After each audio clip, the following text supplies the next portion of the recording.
Je poursuis avec l'opposition entre Dawkins et Ferry.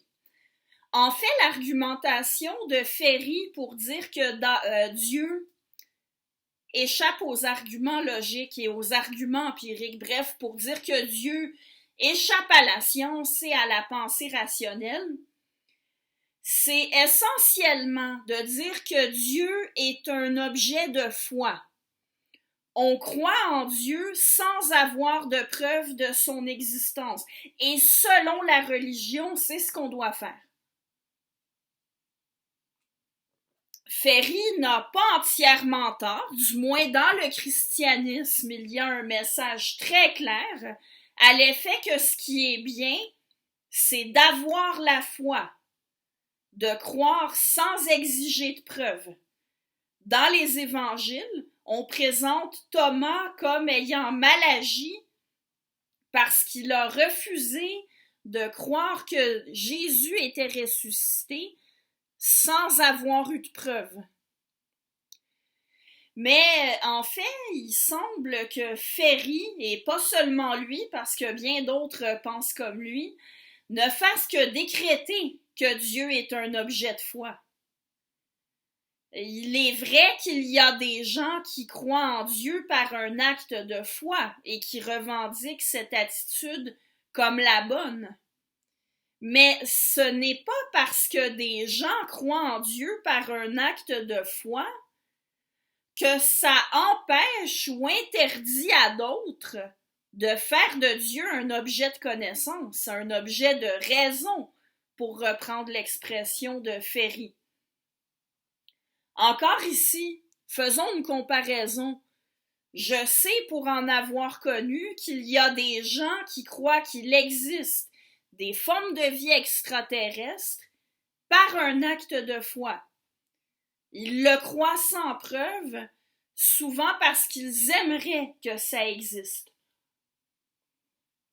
Quand j'étais adolescente, je me souviens que c'était assez commun de voir ce qu'on considère comme une tête d'extraterrestre, la tête pointue, avec le slogan « I want to believe », « Je veux y croire ». Mais ça n'empêche pas ni n'interdit à des scientifiques de chercher des indices empiriques qui permettent de se prononcer rationnellement et qui le permettront en tout cas éventuellement de se prononcer rationnellement sur la question de l'existence de formes de vie sur d'autres planètes. Autrement dit, il manque quelque chose dans l'argument de Luc Ferry. En vertu de quelle prémisse est-ce que Dieu devrait être strictement un objet de foi? Qu'est-ce qui empêche Dawkins ou n'importe qui d'en faire un objet de raison? Et on peut revenir ici à la position de Dawkins à l'effet que ce qui l'intéresse, ce sont les religions qui existent dans la réalité. Pas les religions selon l'idée que se fait tel ou tel philosophe de ce que devrait être une religion. Dans les faits, les Juifs, les chrétiens et les musulmans sont nombreux à adhérer à des croyances pour lesquelles, si elles étaient vraies, on aurait des indices empiriques de leur véracité. Par conséquent, on peut tout à fait se pencher rationnellement sur ces religions et tirer des conclusions rationnelles sur leur crédibilité. Bref, il n'y a pas de raison que Dieu soit strictement un objet de foi, puisque si l'hypothèse de l'existence de Dieu était vraie, il y aurait des indices empiriques que cette hypothèse est vraie. Et si l'hypothèse de l'existence de Dieu était fausse, il y aurait aussi des indices empiriques que cette hypothèse est fausse. Quand Dawkins affirme dans Pour en finir avec Dieu que Dieu est une hypothèse scientifique, c'est ce qu'il veut dire, que l'existence de Dieu est une hypothèse pour laquelle on peut collecter des indices empiriques susceptibles de la corroborer ou plutôt susceptibles de la réfuter.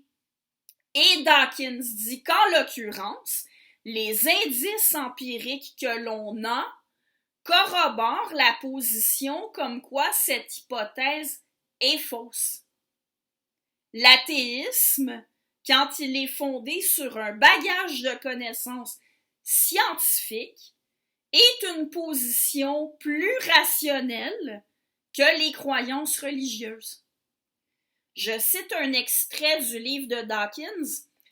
L'hypothèse de Dieu suggère que la réalité dans laquelle nous habitons contient aussi un agent surnaturel qui a conçu l'univers et, du moins dans de nombreuses versions de cette hypothèse, qui le fait fonctionner, éventuellement en y intervenant par des miracles qui enfreignent temporairement ses propres lois, lesquelles sont le reste du temps parfaitement immuables. Un peu plus loin, Dawkins écrit « Quoi qu'il puisse dire par ailleurs, les scientifiques qui souscrivent à l'école de pensée des magistères séparés, on parle du Noma, les magistères séparés, c'est le Noma. Alors, quoi qu'il puisse en dire par ailleurs, les scientifiques qui souscrivent à l'école de pensée des magistères séparés devraient admettre que l'univers qui possède un créateur surnaturel et intelligent est très différent de celui qui n'en a pas. La différence entre ces deux univers hypothétiques ne pourrait guère être plus fondamentale dans le principe, même s'il n'est pas facile de l'attester en pratique. Et elle réfute le principe bien gentil et séduisant que la science doit garder un total mutisme sur l'affirmation fondamentale de la religion concernant l'existence de Dieu. La présence ou l'absence d'une super-intelligence créatrice est sans équivoque une question scientifique, même si en pratique elle n'est pas ou pas encore résolue. Fin de la citation. Alors bref, dans cette vidéo-ci et dans la précédente, j'ai résumé la position de Dawkins à l'effet que l'existence de Dieu, contrairement à ce que disent Ferri, Reeves et Stephen Jay Gould, est bel et bien une hypothèse scientifique. En même temps, Dawkins reconnaît explicitement, pour en finir avec Dieu, que Dieu n'est pas réfutable. Et je vous rappelle que c'est l'argument de Ferri pour dire que l'existence de Dieu n'est pas une hypothèse scientifique. Une hypothèse qui n'est pas falsifiable n'est pas scientifique. Dawkins reconnaît que Dieu n'est pas réfutable, explicitement, mais il n'y a pas de contradiction avec ce que j'ai développé dans cette vidéo et dans la précédente. Que Dawkins admette que Dieu n'est pas réfutable ne l'empêche pas de soutenir que Dieu est une hypothèse scientifique. J'y reviens dans la prochaine capsule.